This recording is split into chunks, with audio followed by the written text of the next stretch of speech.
ہم ڈر گئے کہ حضور جس سے رخ پھیر لیں۔ وہ دوسری طرف سے آئے، یا رسول اللہ وہ دو عورتیں افطار کی اجازت چاہتی ہیں۔ حضور نے پھر رخ پھیر لیا۔ وہ تیسری جانب سے آئے، حضور وہ افطار کی اجازت چاہتی ہیں۔ سرکار نے پھر رخ پھیرا، وہ سامنے آ کے کھڑے ہو گئے، فدا کا ابی و امی یا رسول اللہ، سونے کرم نوازی کرے، وہ تو پیاس اور بھوک سے مر جائیں گے۔ نبی کریم علیہ السلام نے فرمایا انہیں بلاؤ۔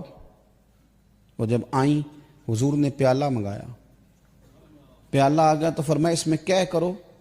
انہوں نے کیا کی تو اس میں جمع ہوا خون نکلا، گوشت کے لوتھڑے نکلے، اس میں بڑی بڑی عجیب چیزیں نکلی۔ نبی پاک صلی اللہ تعالیٰ علیہ وآلہ وسلم نے ارشاد فرمایا تم نے کیا روزہ افطار کرنا ہے، تمہارا تو افطار ہو گیا، تم تو روزہ توڑ چکی۔ یہ حدیث کے لفظ سنیے گا، مسند امام احمد بن حنبل میں موجود ہیں۔